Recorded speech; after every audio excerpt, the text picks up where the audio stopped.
My boss, the president of the university, says to me, "Ann, Bob tells me you're out to get Frank. He's the nicest guy ever. What is your problem?" Thinking, whoa, the good old boy is rearing its ugly head and has me in its sight. I force myself to relax and I say, "I'm not out to get Frank."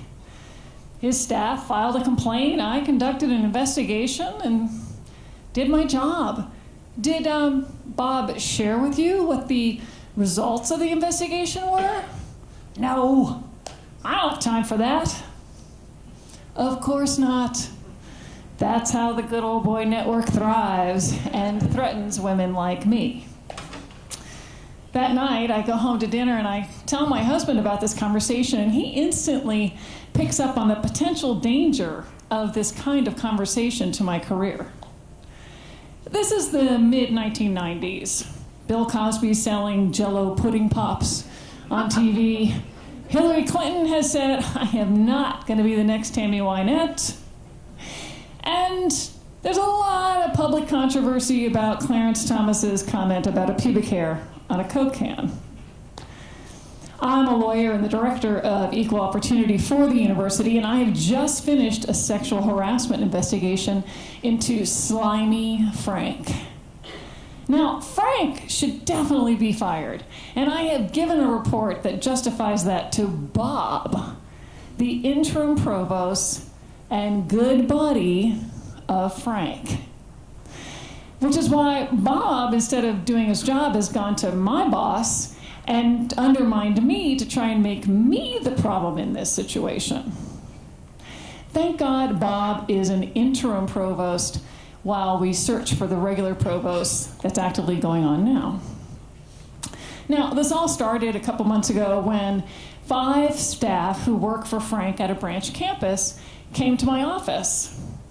Jamie, their leader, is tall, balding, kind of barrel-shaped.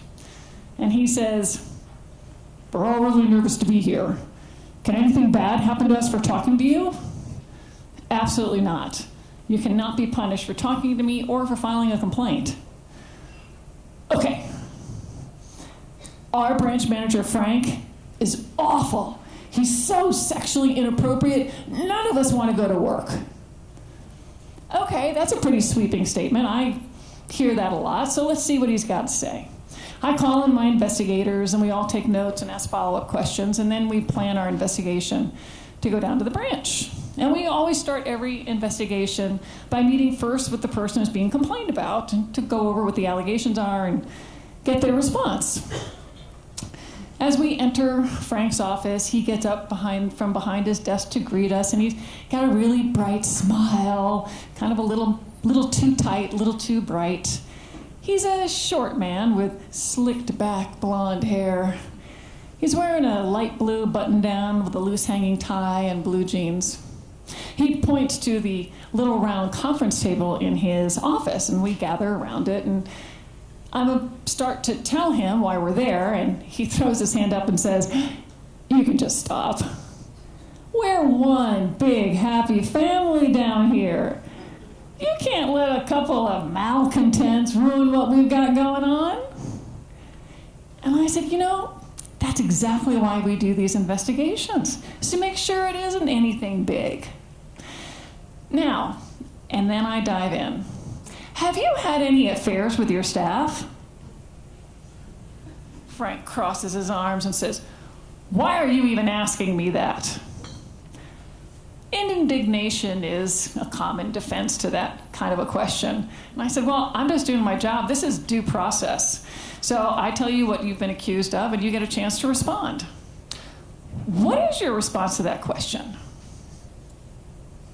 No. Okay. Last summer, did you acquire a very large woman's bra, write "Happy Birthday, Grace" on it, and then hang it with a pair of large women's panties from the cafeteria ceiling? Well, that was a joke. Everybody thought it was hilarious. I said, "Well, Grace, who is a large woman, reports that she was humiliated by that incident and begged you to take it down, but that you refused. Well, that's what she said. But everybody was laughing, and then she laughed too. Okay, moving on. Did you direct a university security guard to buy you a box of condoms on university time? He was making a deposit at the bank for the branch. The drugstore was right next door. Okay, so you did ask him to buy you that box of condoms. Well, it's no big deal. Why are you trying to make a federal case out of everything? I paid for them. Okay, so when you got those condoms, did you open 4 or 5 of them, partially fill them with hand cream to make them appear used, and then place them on your 18-year-old work-study student's car? That was a joke. How dare you come down here and try and twist having a little fun at work into something nasty? These little pranks build morale around here. Internally, I roll my eyes. So actually, the student reports that she was traumatized by this event. She thought that they were, in fact, used, could not understand why her boss, the branch director, would leave that on her car, and was particularly worried that this was some kind of sexual overture towards her. You cannot come down to this campus and start making judgment about what's going on down here just because of a couple of troublemakers. Let me handle this. This time I lean in towards Frank and I stare him in the eyes and I tell him, you know, Frank, you're beginning to sound dangerously like you would consider retaliating against these people for filing the complaint, and that would be illegal and a cause for termination. Well, after that meeting, we went on to interview over 30 people that worked at the branch, and they all corroborated Frank's bad behavior and then some, resulting in the report I gave to his buddy Bob to take action on. And as we know, Bob has gone to the president to make me look bad. Now, it is very easy to do me harm because I'm one of the executives, I'm on an annual contract, and every year the university decides if they're going to renew it or not. And my contract is up for renewal in 3 months.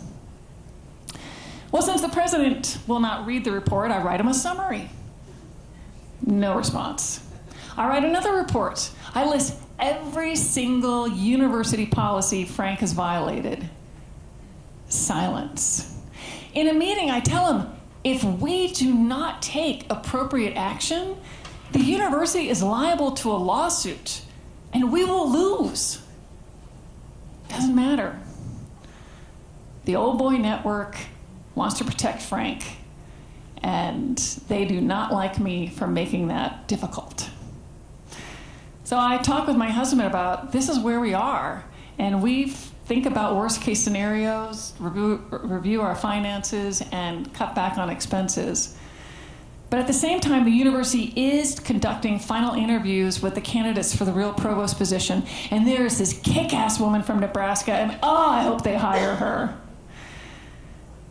Well, I hear through the grapevine that Bob is telling people that I'm overzealous and an ardent feminist. Finally, the president says to me, Ann, I'm beginning to think Bob's right about you. It's like, oh man, my job's really on the line here. 2 months to go till my contract's going to be renewed. They announced the new provost. It's the kick-ass woman from Nebraska. I just have to hold on until she gets here in 6 weeks.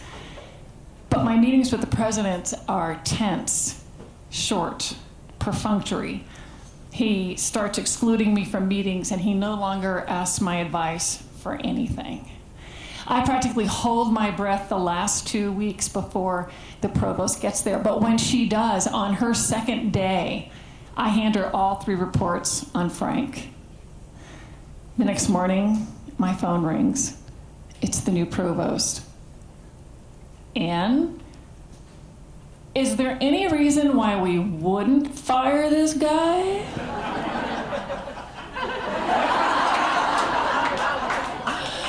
Nope. Well, she must have told the president I did good work, because 2 weeks later, I got my new contract. And 3 months after that, Frank was gone.